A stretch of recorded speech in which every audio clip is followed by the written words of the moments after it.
ಹಾಗಾದ್ರೆ ಈ ಬಲ ನಾನು ಹೇಗೆ ಹೊಂದ್ಕೋಬೇಕು, ಹೇಗೆ ಇದನ್ನು ಪಡ್ಕೋಬೇಕು? ಎಷ್ಟು ಜನಕ್ಕೆ ಆಸೆ ಈ ಆತ್ಮಿಕ ಬಲ ಹೊಂದ್ಕೊಂಡು ಮುಂದೆ ಹೋಗ್ಲಿಕ್ಕೆ? ಎಷ್ಟು ಜನಕ್ಕೆ ಆಸೆ? ಹಲ್ಲೆಲೂಯ.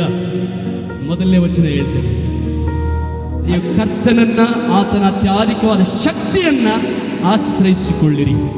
ಎರಡು ಮಾತುಗಳು ಇಲ್ಲಿ ಬರೆಯಲ್ಪಟ್ಟಿದೆ. ಮೊದಲನೇ ಮಾತು, ನೀವು ಯೇಸುವನ್ನ ಆಶ್ರಯ ಪಡ್ಕೊಳ್ರಿ. ಆಮೇಲೆ ಯಾರನ್ನ ನಾವು ಆಶ್ರಯವಾಗಿ ತಗೋಬೇಕಂತೆ? ಯೇಸು ಸ್ವಾಮಿಯನ್ನು. ಆತನ ಆಶ್ರಯ ನಿಮಗಿರಲಿ. ನಿಮ್ಮ ಜೊತೆ ಹೋರಾಡ್ತಾ ಇದ್ದನಲ್ಲ ಸೈತಾನ, ನೀವು ಹೋರಾಡಿಸ್ಬೇಕಾದ್ರೆ, ಸೋಲಿಸ್ಬೇಕಾದ್ರೆ ನಿಮ್ಮ ಶಕ್ತಿ ಸಾಲಲ್ಲ. ನಿಮ್ಮ ಶಕ್ತಿಯಿಂದ ಅವನು ಹೋರಾಡ್ಸಕ್ಕಾಗಲ್ಲ, ಅವನ ಜೊತೆ ಯುದ್ಧ ಮಾಡೋಕ್ಕಾಗಲ್ಲ. ಯಾಕಂದ್ರೆ ಅವನ ಕಣ್ಣಿಗೆ ಕಾಣಲ್ಲ. ಅವನನ್ನು ಸೋಲಿಸಬೇಕಾದ್ರೆ, ಆತನ ಜಯಿಸಬೇಕಾದ್ರೆ ಯೇಸು ಸ್ವಾಮಿಯ ಶಕ್ತಿ ನಿನಗೆ ಬೇಕಾಗಿದೆ, ಯೇಸು ಸ್ವಾಮಿಯ ಬಲ ನಿನಗೆ ಬೇಕಾಗಿದೆ. ಆವಾಗಲೇ ನನ್ನ ಸೋಲಿಸಲಿಕ್ಕೆ ಆಗ್ತದೆ ಎಂಬುದಾಗಿ ಹೇಳ್ತಾ ಇದ್ದೇನೆ. ಇಲ್ಲಿ ಮೊದಲನೇ ಮಾತು ಹೇಳ್ತಾ ಇದ್ದೇನೆ, ಆತನನ್ನ ಆಶ್ರಯಿಸಿಕೊಳ್ಳಿರಿ. ನೋಡಿ, ಈ ಬಲವನ್ನು ನಾವು, ಆತ್ಮಿಕ ಬಲವನ್ನು ಹೊಂದ್ಕೊಳ್ಬೇಕಾದ್ರೆ ಯೇಸು ಸ್ವಾಮಿಯನ್ನು ನಾವು ಆಶ್ರಯ ಪಡ್ಕೊಳ್ಬೇಕು. ಹೇಗೆ ನಾವು ಆತನ ಆಶ್ರಯ ಪಡ್ಕೊಳ್ತೀವಿ ಅಂದರೆ ಪ್ರಾರ್ಥನೆ. ಮೊದಲನೇದಾಗಿ ಪ್ರಾರ್ಥನೆ. ಯಾವಾಗ ಪ್ರಾರ್ಥನೆಯಿಂದ ದೇವರ ಜೊತೆ ನಮಗೆ ಸಹವಾಸ ಇರ್ತದೋ ಈ ಪ್ರಾರ್ಥನೆ ಬಲ ನಮಗೆ ಇರುವಂಥದ್ದಾಗಿದೆ. ಯಾವಾಗ ಪ್ರಾರ್ಥನೆಯಿಂದ ದೇವರ ಜೊತೆ ಮಾತಾಡ್ತೀವೋ ದೇವರು ನಾವು ಹತ್ತಿರವಾಗಿ ಜೀವಿಸುವರಾಗಿದ್ದೇವೆ. ಯಾವಾಗ ಪ್ರಾರ್ಥನೆಯಿಂದ ದೇವರೊಂದಿಗೆ ನಾವು ಜೀವಿಸ್ತೀವೋ ಈ ಪ್ರಾರ್ಥನೆ ಬಲದಿಂದ ದೇವರ ಆತ್ಮನ ಕಾರ್ಯ, ದೇವರ ಆತ್ಮನ ಬಲ ನಮ್ಮ ಒಳಗಡೆ ವಾಸ ಮಾಡ್ತದೆ. ಒಂದು ವೇಳೆ ನೀನು ಪ್ರಾರ್ಥನೆ ಮಾಡಿಲ್ಲ, ಪ್ರಾರ್ಥನೆ ನಿನಗಿಲ್ಲ ಅಂದರೆ ದೇವರ ಆತ್ಮಿಕ ಬಲ ನಿನ್ನ ಒಳಗಡೆ ಇರೋಕ್ಕಾಗಲ್ಲ. ಎರಡನೇದಾಗಿ ವಾಕ್ಯ. ಈ ಬಲ ಹೊಂದ್ಕೋಬೇಕಾದ್ರೆ ವಾಕ್ಯ ನಿನಗೆ ಬೇಕು. ವಾಕ್ಯ ಇಲ್ಲದೆ ಸೈತಾನನ ಸೋಲಿಸಲಿಕ್ಕೆ ಆಗಲ್ಲ. ಒಂದು ಸಾರಿ ಯೇಸು ಸ್ವಾಮಿ ಹತ್ರ ಸೈತಾನನು ಬಂದನು. ಮತ್ತಾಯನ ಬರೆದ ಸುವಾರ್ತೆ 4ನೇ ಅಧ್ಯಾಯದಲ್ಲಿ ಯೇಸು ಸ್ವಾಮಿ ಹತ್ರ ಸೈತಾನನು ಬಂದು ಹೇಳ್ತಾ ಇದ್ದಾನೆ, ನೀನು ದೇವರ ಮಗನಾಗಿದ್ರೆ ನೀನು ಬೆಟ್ಟದಿಂದ ಕೆಳಗಡೆ ಧುಮುಕು ಎಂಬುದಾಗಿ. ಅವಾಗ ಯೇಸು ಸ್ವಾಮಿ ಏನು ಹೇಳಿದ ಗೊತ್ತಾ? ನಿನ್ನ ದೇವರಾಗಿರುವ ಕರ್ತನನ್ನು ಪರೀಕ್ಷಿಸಬಾರದು ಎಂಬುದಾಗಿ ಬರೆಯಲ್ಪಟ್ಟಿದೆಯಲ್ಲ ಅಂತ. ಎದರಿಂದ ಹೊಡಿತಾ ಇದ್ದಾನೆ? ವಾಕ್ಯದಿಂದ.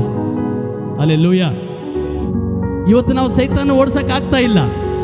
ಕಾರಣ ಏನು ಅಂದರೆ ವಾಕ್ಯದ ಬಲ ಇಲ್ಲ, ಪ್ರಾರ್ಥನೆ ಬಲ ಇಲ್ಲ. ಅದಕ್ಕೆ ಆತನ ಓಡಿಸಕ್ಕಾಗ್ತಾ ಇಲ್ಲ. ಒಂದು ಸಾರಿ ನಮ್ಮ ಹಳೆ ಸಭೆಯಲ್ಲಿ ಒಂದು ದೆವ್ವ ಹಿಡಿದಿತ್ತು. ಸೊ ನಾವೆಲ್ಲ ಪ್ರಾರ್ಥನೆ ಮಾಡಿದೆವು, ಪ್ರಾರ್ಥನೆ ಎಲ್ಲ ಮುಗೀತು. ಆ ದೆವ್ವ ಒಳಗಡೆನೆ ಓಡಾಡ್ತಾ ಇದೆ. ಆ ಸಮಯದಲ್ಲಿ ನಾವು ಇವ್ರನ್ನ ಹೊರಗಡೆ ಬಿಡಬಾರ್ದು. ಹೊರಗಡೆ ಬಿಟ್ಟರೆ ಮತ್ತೆ ಈ ದೆವ್ವ ಎಲ್ಲಿ ಕರ್ಕೊಂಡು ಹೋಗ್ತಾ ಹೇಳೋಕ್ಕಾಗಲ್ಲ. ನಂತರ ಇವ್ರಿಗೋಸ್ಕರ ನಾವು ಪ್ರೇಯರ್ ಮಾಡೋಣ ಅಂತೇಳಿ ಬಾಗಿಲನ್ನು ಹಾಕಿದ್ದೀವಿ. ಬಾಗಿಲು ಹಾಕಿದ ನಂತರ ಒಬ್ಬರು ಬಂದರು, ನಮ್ಮ ಸಭೆ ವಿಶ್ವಾಸಿ. ಆ ಬಾಗಿಲನ್ನು ತೆರೆದ್ರು. ಏನ್ರಿ ಬಾಗಿಲು ಹಾಕಿದ್ರೆ ಯಾರು ಒಳಗಡೆ ಇದ್ದಾರೆ ಅಂತ. ಅವಾಗ ಏನಿಲ್ಲಪ್ಪ, ಆ ದುರಾತ್ಮ ಅವ್ರಿಗೆ ಹಿಡಿದಿರುವುದರಿಂದ ಅವ್ರು ಮತ್ತೆ ಹೊರಗಡೆ ಎಲ್ಲಾದ್ರೂ ಕರ್ಕೊಂಡು ಹೋಗ್ಬೋದು. ಸೊ ಎಲ್ಲಾದ್ರೂ ಅದು ಏನಾದರೂ ಮಾಡ್ಬೋದು ಅಂತೇಳಿ ಬಾಗಿಲು ಹಾಕಿದ್ದೀವಿ. ನಂತರ ಅವರಿಗೋಸ್ಕರ ನಾವು ಪ್ರಾರ್ಥನೆ ಮಾಡ್ತೀವಿ ಅಂತ. ಆವಾಗ ಅವರಂದ್ರು, ಅದೆಂಗ ಸಾಧ್ಯ, ನಮ್ಗಿಂತ ದೊಡ್ಡದೇನದು, ಆ ಶಕ್ತಿ ನಮಗಿಂತ ದೊಡ್ಡದ ಅಂತೇಳಿ ಏನು ಮಾಡಿದ್ರು, ಬಾಗಿಲನ್ನು ತೆಗೆದ, ಚರ್ಚ್ ಬಾಗಿಲಿಗೆ ಕೊಂಡಿಯನ್ನು ತೆಗೆದ, ಒಳಗಡೆ ಹೋದ. ಒಳಗಡೆ ಹೋದ್ಮೇಲೆ ನೇರವಾಗಿ ಆ ದೆವ್ವ ಹೇಳ್ತಾ ಇದೆ, ಮತ್ತೆ ಆ ದೆವ್ವ ತೂಗ್ತಾ ಹೇಳ್ತಾ ಇದೆ. ಆವಾಗ ಆತನು ಬಂದು ಹೇಳ್ದ, ಏನಾಗ್ತಾ ಇದೆ ನಿನಗೆ? ಆ ದೆವ್ವ ನೋಡ್ತಾ ಇದೆ ಅವನಿಗೆ. ಇವಳನ್ನು ಬಿಟ್ಟು ಹೋಗಂತ ಕೇಳುವಾಗ ಆ ದೆವ್ವ ಹೇಳ್ತು, ನೀನು ಯಾರೋ ಹತ್ರ ಪಟ್ಟ ಕಪಾಳ ಕೊಡ್ದು ಬಿಡ್ತು. ಕಪಾಳ ಕೊಡದ ಮೇಲೆ ಕಪಾಳ ಹಿಡ್ಕೊಂಡು ಹಾಗೆ ಹೊರಗಡೆ ಬಂದವ. ನೋಡಿ, ಈ ಶಕ್ತಿಯಿಂದ ಅದನ್ನು ಸೋಲಿಸಕ್ಕಾಗಲ್ಲ. ಈ ಬಲದಿಂದ ದುರಾತ್ಮನ ಕಾರ್ಯವನ್ನು ಓಡಿಸಕ್ಕಾಗಲ್ಲ. ದೇವರ ಆತ್ಮನ ಬಲ, ಕರ್ತನ ಸಹಾಯ ನಮಗಿರುವಾಗಲೇ ದುರಾತ್ಮನ ಕಾರ್ಯವನ್ನು ಓಡಿಸುವರಾಗಿದ್ದೇವೆ. ಹಲ್ಲೆಲೂಯಾ. ನೋಡಿ, ಆತನ ಜೊತೆ ನಾವು ಯುದ್ಧ ಮಾಡಬೇಕಾದ್ರೆ ದೇವರ ಆತ್ಮನ ಸಹಾಯ, ದೇವರ ಆತ್ಮನ ಬಲ ಇದು ಬೇಕಾಗಿದೆ.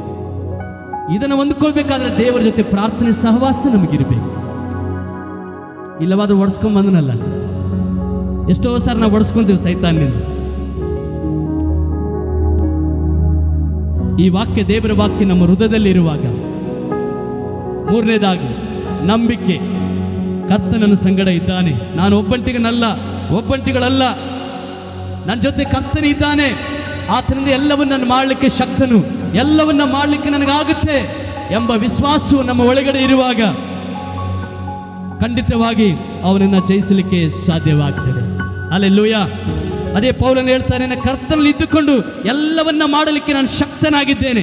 ದೇವರಲ್ಲಿ ಇದ್ದುಕೊಂಡು ಮಾಡಲಿಕ್ಕೆ ಶಕ್ತನಾಗಿದ್ದೇನೆ. ದೇವರಿಂದ ಹೊರಗಡಿತು ಮಾಡೋಕ್ಕಾಗಲ್ಲ, ದೇವರಲ್ಲಿ ಇದ್ದುಕೊಂಡು ಎಲ್ಲವನ್ನ ಮಾಡಲಿಕ್ಕೆ ಶಕ್ತನಾಗಿದ್ದೇನೆ ಎಂಬುದಾಗಿ ಅದೇ ಹೇಳ್ತಾನೆ. ಫಿಲಿಪ್ಪ 4:13 ವಚನ, ನನ್ನನ್ನು ಬಲಪಡಿಸುವ ಆತನಲ್ಲಿ ಇದ್ದುಕೊಂಡು ಎಲ್ಲವನ್ನ ಮಾಡಲಿಕ್ಕೆ ನಾನು ಏನಾಗಿದ್ದೇನೆ? ಶಕ್ತನಾಗಿದ್ದೇನೆ. ನನ್ನನ್ನು ಬಲಪಡಿಸುವ ಆತನಲ್ಲಿ ಇದ್ದುಕೊಂಡು ಎಲ್ಲಕ್ಕೂ ಶಕ್ತನಾಗಿದ್ದೇನೆ. ಸೈತಾನನ ಓಡಿಸ್ತೇನೆ. ಅವನು ಮಾಡುವ ನನ್ನ ಮೇಲೆ ಮಾಡುವ ಯುದ್ಧದಲ್ಲಿ ನಾನು ಜಯವನ್ನ ಕಾಣುತ್ತೇನೆ. ಅವನು ನನಗೆ ತರುವಂಥ ಶೋಧನೆಗಳಲ್ಲಿ ಜಯವನ್ನ ಕಾಣುತ್ತೇನೆ. ಅವ್ರು ತರುವಂಥ ಪ್ರತಿ ಸಂಕಷ್ಟಗಳಲ್ಲಿ ಅದನ್ನು ಜಯಿಸ್ಕೊಂತ ನಾನು ಮುಂದೆ ಹೋಗುತ್ತೇನೆ. ಕಾರಣ ದೇವರಲ್ಲಿ ಇದ್ದುಕೊಂಡು ಇವೆಲ್ಲವನ್ನ ನಾನು ಮಾಡುತ್ತೇನೆ. ಪಕ್ಕದವರಿಗೆ ಹೇಳಿ, ದೇವರಲ್ಲಿ ಇದ್ದುಕೊಂಡು ಎಲ್ಲವನ್ನ ಮಾಡಿರಿ. ಹೇಳಿ ಜೋರಾಗಿ, ಅವ್ರ ಕೈ ಕೊಟ್ಟು ಹೇಳಿ, ದೇವರಲ್ಲಿ ಇದ್ದುಕೊಂಡು ಎಲ್ಲವನ್ನ ಮಾಡಿರಿ. ಈ ಬಲ ಯೇಸು ಸ್ವಾಮಿ ಮಾತ್ರ ಕೊಡಲಿಕ್ಕೆ ಶಕ್ತನು. 1 ತಿಮೋಥಿ 1:12 ಪೌಲನು ಹೇಳ್ತಾನೆ, ಈ ಬಲವನ್ನ ದೇವರ ನನಗೆ ಕೊಟ್ಟಿದ್ದಾರೆ. ಈ ಸುವಾರ್ತೆಯ ಸೇವೆಯು ನನಗೆ ಕೊಡಲ್ಪಟ್ಟಿದೆ. ನನಗೆ ಬಲವನ್ನು ದಯಪಾಲಿಸಿದವನು ನಮ್ಮ ಕರ್ತನಾದ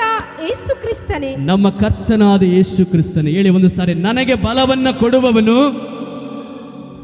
ನನ್ನ ಕರ್ತನಾಗಿರುವಂತ, ನನ್ನ ದೇವರಾಗಿರುವಂತ, ನನಗೋಸ್ಕರ ಪ್ರಾಣ ಕೊಟ್ಟಿರುವಂತ, ನನಗೋಸ್ಕರ ರಕ್ತವನ್ನು ಸುರಿಸಿರುವಂತ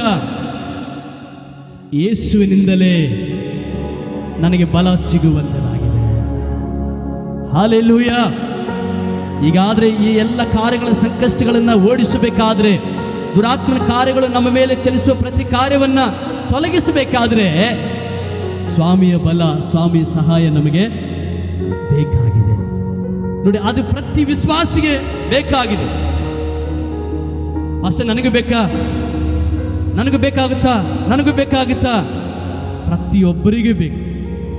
ಪ್ರತಿಯೊಬ್ಬರನ್ನು ಕೂಡ ಆತನ ಜೊತೆ ಯುದ್ಧ ಮಾಡಲಿಕ್ಕೆ ಪ್ರೇರೇಪಿಸ್ತಾನೆ. ನಾವು ಹೇಳ್ಬೋದು, ಪಾಸ್ಟೇ ಪ್ರತಿ ಭಾನುವಾರ ನಾನು ಸಭೆಗೆ ಬರ್ತೇನೆ, ಪ್ರತಿ ಭಾನುವಾರ ನಿಮ್ಮ ಹತ್ರ ಪ್ರೇಯರ್ ಮಾಡಿಸ್ಕೊಂಡು ನಾನು ಹೋಗ್ತೇನೆ, ಮತ್ತು ಏನೇನು ಸಭೆಗೆ ಮಾಡಬೇಕು ಏನೆಲ್ಲ ನಾನು ಮಾಡ್ತೇನೆ, ಮತ್ತು ನಾನು ದೇವರಲ್ಲಿ ಇದ್ದೀನಲ್ಲ ಅಂತ ನಾವು ಹೇಳ್ಬೋದು. ದೇವರ ಮಗಳಾಗಿದ್ದೀವಿ ನಿಜ. ಅದು ದೇವರ ಬಲ ನಮ್ಮೊಳಗಡೆ ಇದೆನಾ? ದೇವರನ್ನು ಆರಾಧನೆ ಮಾಡಿ ದೇವರಲ್ಲಿ ಸ್ತುತಿಸ್ತಾ ದೇವರ ಸನ್ನಿಧಿಯಲ್ಲಿ ಮುಂದೆ ಹೋಗ್ತಾ ಇದ್ರೂ ಕೂಡ ಎಷ್ಟೋ ಸಮಸ್ಯೆಗಳನ್ನು ನಾವು ಹಾದು ಹೋಗ್ತಾ ಇದ್ವಿ, ಎಷ್ಟೋ ಶೋಧನೆಗಳು ನಮ್ಮ ಜೀವನದಲ್ಲಿ ಬರ್ತಾ ಇದ್ವಿ. ಸೈತಾನ ಏನೆಲ್ಲ ಸತತವಾಗಿ ನಮ್ಮನ್ನು ಪ್ರಯತ್ನಿಸ್ತಾ ಇರುವುದರಿಂದ ಇವತ್ತು ಹೊರಗಡೆ ಬರೋಕ್ಕೆ ನಮಗೆ ಆಗ್ತಾ ಇಲ್ಲ. ಕಾರಣ ಏನು ಗೊತ್ತಾ? ನಮ್ಮೊಳಗಡೆ ಬಲ ಇಲ್ಲ. ಈ ಬಲ ಇದೆ, ಊಟ ಮಾಡಿ ಏನೆಲ್ಲ ಒಳ್ಳೆ ಆಹಾರ ಊಟ ಮಾಡಿ ಕೆಲಸ ಮಾಡೋ ಬಲ ಇದೆ, ನಡೆದಾಡುವಂಥ ಬಲ ಇದೆ, ಶರೀರದಲ್ಲಿ ಶಕ್ತಿ ಇದೆ.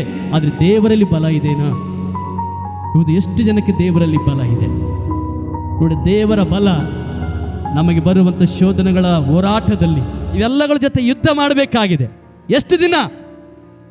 ಸಾಯುವವರೆಗೂ, ಪ್ರಾಣ ಇರುವವರೆಗೂ. ಕಾರಣ ಪ್ರತಿದಿನ ಯುದ್ಧ ಇರುವುದರಿಂದ ದೇವರಲ್ಲಿ ಬಲ ಹೊಂದಿಕೊಂಡು ಇವುಗಳನ್ನು ನಾವು ಜಯಿಸಬೇಕಾಗಿದೆ. ಕೆಲವರೆಲ್ಲ ಹೇಳ್ತಾ ಇರ್ತಾರೆ, ಪಾಸ್ಟೇ ನಾನು ಅದು ಮಾಡಬಾರ್ದು ಅಂದ್ಕೊಂಡೆ, ಯಾಕೋ ಮಾಡಿದೆ. ಪಾಸ್ಟ್ ನಾನು ಅಲ್ಲಿಗೆ ಹೋಗ್ಬಾರ್ದು ಅಂದ್ಕೊಂಡೆ, ಯಾಕೋ ನಾನು ಹೋದೆ. ಪಾಸ್ಟ್ ಅಲ್ಲಿ ನಡಿಬಾರ್ದು ಅಂತ ಅಂದ್ಕೊಂಡೆ, ಯಾಕೋ ನಾನು ನಡೆದೆ. ನಾನು ಅಂದ್ಕೊಂಡಿಲ್ಲ, ಅದು ಆಯಿತು. ಯಾಕಾಯ್ತು ಗೊತ್ತಾ? ನಿನ್ನ ಮೇಲೆ ಅವನು ಯುದ್ಧ ಮಾಡಿದ್ದಾನೆ. ನೀನು ಸೋತು ಹೋಗಿದೆಯಾ? ನಿನ್ನಲ್ಲಿ ಬಲ ಇಲ್ಲದಕ್ಕಾಗಿ ನೀನು ಸೋತು ಹೋಗಿದೆಯಾ? ಅದೇ ಆತ್ಮಿಕ ಬಲ ನಿನ್ನಲ್ಲಿ ಇರುವುದಾದರೆ ಪ್ರಾರ್ಥನೆ, ದೇವರ ವಾಕ್ಯ, ಕರ್ತನ ಮೇಲೆ ನಂಬಿಕೆ, ಈ ಕಾರ್ಯಗಳನ್ನು ಜೀವಿತದಲ್ಲಿ ಇರುವುದಾದರೆ ಅವುಗಳನ್ನು ಸುಲಭವಾಗಿ ಜಯಿಸಲಿಕ್ಕೆ ಆಗುತ್ತೆ. ಗಮನಿಸಿ, ಎಲ್ಲ ಟೈಮ್ನಲ್ಲಿ ಪಾಸ್ಟರ್ ನಿಮ್ಮ ಜೊತೆ ಇರಲ್ಲ ಪ್ರಾರ್ಥನೆ ಮಾಡೋಕ್ಕೆ. ಎಲ್ಲ ಟೈಮ್ನಲ್ಲಿ ನಿಮಗೆ ಬರುವಂಥ ಶೋಧನೆಗಳನ್ನು ಬಿಡಿಸಲಿಕ್ಕೆ ಕೆಲವರು ಇರಲ್ಲ. ನಿನ್ನ ಆತ್ಮಿಕ ಜೀವಿತದಲ್ಲಿ ಬಲ ಹೊಂದಿಕೊಂಡ್ರೆ ನಿನಗೆ ಬರುವಂಥ ಶೋಧನೆ, ನಿನ್ನ ಕುಟುಂಬಕ್ಕೆ ಬರುವಂಥ ಶೋಧನೆ, ನಿನ್ನ ಮಕ್ಕಳ ಜೀವಿತದಲ್ಲಿ ಬರುವಂಥ ಶೋಧನೆ, ಇವೆಲ್ಲವುಗಳಿಂದ ಕರ್ತನ ಬಲದಿಂದ ನೀನೆಲ್ಲವನ್ನ ಜಯಿಸಲಿಕ್ಕೆ ಆಗುವಂಥದ್ದಾಗಿದೆ. ಆತ್ಮಿಕವಾಗಿ ದೇವರಲ್ಲಿ ಬಲ ಹೊಂದ್ಕೊಂಡ್ರಿ. ದೇವರೊಂದಿಗೆ ಪ್ರಾರ್ಥನಾ ಜೀವಿತ ಇರಲಿ, ವಾಕ್ಯ ನಮ್ಮ ಹೃದಯದಲ್ಲಿ ಇರಲಿ, ಕರ್ತನ ಮೇಲೆ ಬಲವಾದ ವಿಶ್ವಾಸ ನಮ್ಮೊಂದಿಗೆ ಇರಲಿ. ಈ ಒಂದು ಆತ್ಮಿಕವಾದ ಹೋರಾಟದಲ್ಲಿ ನಾವು ಜಯವನ್ನ ಕಾಣುವರಾಗಿದ್ದೇವೆ.